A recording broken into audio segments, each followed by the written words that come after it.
رحلة العصيان والتمرد عند الأطفال بتبدأ من رغبة الأب والأم في التكامل الأخلاقي والرياضي والأدبي والتفوق لطفلهم، وعلشان التكامل ده يتم نبدأ بالضغط النفسي على الطفل، وطبعا بيعزز ده أكتر الضرب المتكرر واستجابتك السريعة لما الطفل يعيط، تدليل بعض إخواته، مشاهدة أفلام العنف، الانتقاد المستمر، تقليد الطفل لأسلوب أبوه وأمه العصبي. دول إخوات، دي كريمة ودي سمية. كريمة أكبر من سمية ب5 سنين، اتجوزت وخلفت لمياء. جوزها سافر إحدى الدول العربية، وبدأت كريمة بتربية البنت، وكانت ماشية بمنهج اكسر للبنت ضلع يطلع لها 24. طبعا المبدأ ده غلط، وكانت بتدعمها في ده والدتها. في اليمة التانية دي سمية كانت دايما بتنتقد طريقة التربية بتاعت كريمة، وكانت دايما بتقول لها لازم تصاحبي بنتي. شوية واتجوزت سمية وخلفت هالة، طبعا خلفت منهج أختها في التربية. كريمة في معاملتها مع لمياء كانت صارمة ومنظمة ومحددة، بتتعامل معاها بمبدأ الأمر. سمية كانت مصاحبة هالة وبتفهمها وبتشرح ليها مرة واتنين وتلاتة. هالة مطيعة لكن مش الطاعة العمياء. لمياء كتلة من الغموض. يوم من الأيام كريمة اتصلت بأختها سمية وصوتها عالي جدا ومنهارة. سمية راحت لها وكانت الصدمة ايه في ايه؟ قالت قمت بالليل بشرب لقيت لمياء فاتحة اللابتوب وبتتفرج على فيلم مش كويس. طبعا ضرب ضرب ضرب لحد ايه ما البنت ورمت. سمية خدتها معاها، محدش اتكلم معاها. سمية عرضت على اختها كريمة ان هم يروحوا لدكتورة نفسية. كريمة طبعا رفضت وساعدتها في ده والدتهم. طيب ايه الحل؟ قالت هضربها لحد ما تموت. طب وده حل؟ لازم نلاقي حل. المهم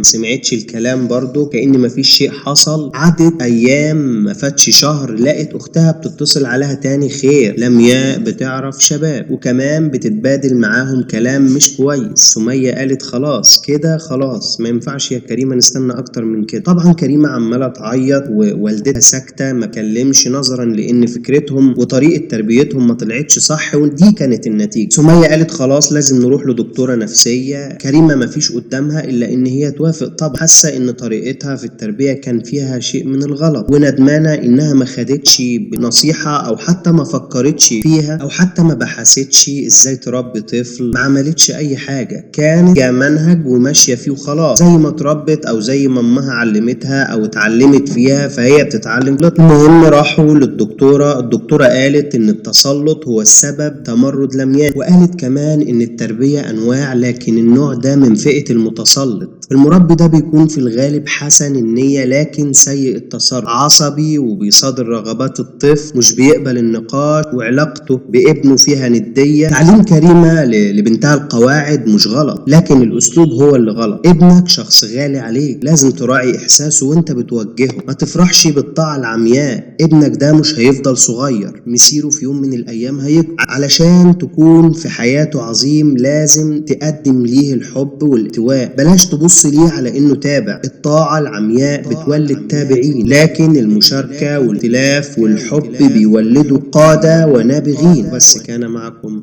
محمد ناصر من قناة قطرة للناس الشاطرة. السلام عليكم ورحمة الله وبركاته.